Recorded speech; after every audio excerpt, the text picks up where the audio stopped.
So we got a bit of a controversial topic here. I'm not agreeing with this question at all, but I was scrambling for video ideas, so I came to this conclusion. From what I've seen so far this season, is Jurgen Klopp finished as Liverpool manager after 7 years at this club? So some people are clearly enjoying Liverpool's current predicament, saying Klopp is a basic manager, and I think the bigger question is, can Klopp become a legendary manager and create new multiple title-winning teams rather than just be an amazing slash elite manager? When Klopp joined Liverpool, he created his team that went on to win 3 major domestic trophies and the European Cup, an amazing feat. Now he needs to change his aging midfield, update his injury-prone support cast, manage his 350,000 super striker and new erratic forward, and work out what to do with Virgil van Dijk and the Trent Alexander-Arnold enigma. Can he achieve the Alex Ferguson level, or is this where he understandably taps out? So far, we've had a bad season. This is true. Some of that is injuries. We didn't need Mane. Diaz was doing just fine until he got injured, and I'm confident he'll be an ample replacement for Mane. To the people saying we have been overperforming for 6 years, or is it more likely that we are underperforming? First of all, the midfield needs a lot of work. I don't currently accept that any of them are up to the task, and we really need to replace everyone except Harvey and Fabio. It won't be Bellingham, but Rice and Tielemans are both free in the summer, aren't they? They seem like FSG signings and would probably fix a great deal of our problems there.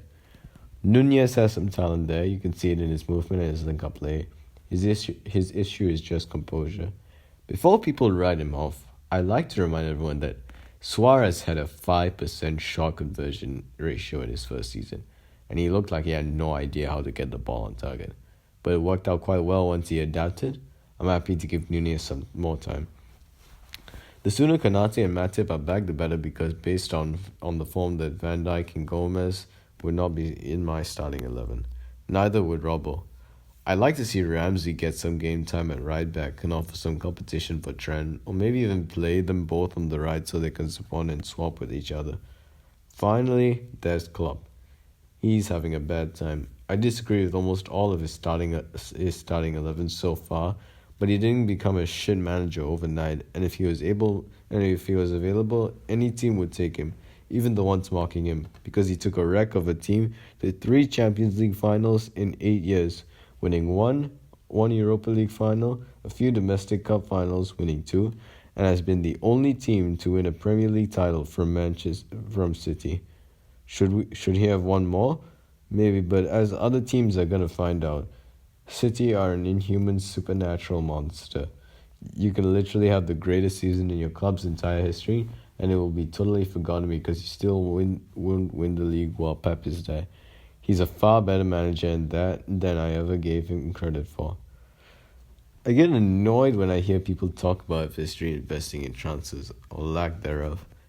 If we spend money on transfers, they are not spending FSG's money. They're spending their own money accrued through sporting turnover. FSG have invested a sum total of £109 million in Liverpool in the form of a loan to allow them to build the main stand. Despite being widely reported as interest fee, Liverpool actually paid £5 million in interest payments before their kindly overlords stopped charging interest in 2019. Liverpool are paying this loan back at roughly £5 to £10 million per season. All subsequent loans Liverpool have received for Anfield Road expansion / AXA training ground have been through their own credit facility directly with banks. So in terms of actual spending, FSG have put in precisely $0, truly representing the American dream. The owners have spent none of their own money. Whatever happens between now and nuclear Armageddon, or then them selling the club, I guarantee you that will not change. Gets worse. I think FSG are now so financially risk averse, they are detrimentally impacting Liverpool's competitiveness. Let's clear up another misunderstanding here. We are not the poor cousin of Man City and Man United. The accounts to be released in early 2023 will likely show their turnover is higher than United and very similar to City's. It will also show that they will have made huge pre-tax and operating profits. Liverpool have been run incredibly frugally in these last few years. Despite their income, COVID period notwithstanding, having steadily increased, there is not a single club in Europe with more wiggle room in terms of FFP than Liverpool. They could invest £300 million over the next two transfer windows and comfortably stay within the FFP rules. They absolutely won't, though. We don't know whether Haaland would have considered Liverpool if they had offered the same financial package as City. What we do know is that they ruled themselves out of the running very early, seemingly stunned at the amount of money Haaland expected. What they don't mention is that they could have comfortably afforded him. Whether that would be a sensible use of money is up for debate. What is clear though, they could have paid him the same amount. Liverpool regularly take this approach when Mbappe was linked with Liverpool.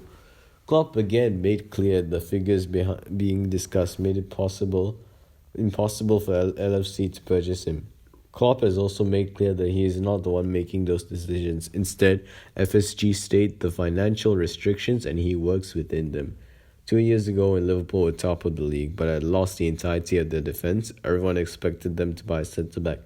Instead, they opted for a couple of cheap loans and subsequently fell off a cliff in terms of results. That they turned around and achieved top four was due as much to the poor form of other top four hopefuls than it was their own improved performance. Failure to get top four could have cost them £100 million. The amount of fees saved by waiting till the summer to buy Konate was how much? Maybe 20 to 30 million pounds max. Same could be said of this season. Everyone knew Liverpool were light a midfielder. Yes, we technically had enough bodies with Fab, Hendo, Thiago, Elliot, Milner, Ox, Keita and Jones. However, a closer inspection made clear the problems. Keita and Ox had spent the last few years injured and were likely to continue with that trend. Elliot and Jones were good prospects but too young and inexperienced to fight for a title in Europe, leaving Henderson, Thiago, Milner and Fab, who were 32, 31, 37 and 29. Though Fab runs like a 40-year-old. Klopp played the good company man and argued he had enough cover, but everyone else felt the midfield needed investment. I do too. There is no argument now. With us languishing in ninth, it's clear as day where the squad is weakest. In fact, we've tried to strengthen it, but Chow Many turned us down. I can explain very clearly why they didn't bring in the player that sat second on their famed scouting network list. Because whoever it was, he had 3+ years on his contract. Liverpool almost always have refused to purchase players who have 3+ years as they have to pay on a premium. They will refuse even if it means coming to the season light. They did it in the summer or /winter before signing Konate, who they have been tracking for at least 18 months, and they have done it this season. And this is the point. FSG will spend, but only on their terms. Klopp and the scouting network can identify targets, but if there is not clear financial benefit, we are getting an obvious bargain. FSG are reluctant, and the definition of bargain is becoming increasingly difficult to hit. When only the best talents can get into your team, you sometimes need to accept the exorbitant fees that come with it. Even Haaland on £500,000 a week could be considered a bargain if he scores 40+ league goals. And yeah, my summary, I feel like Klopp, it's not Klopp's time to go yet.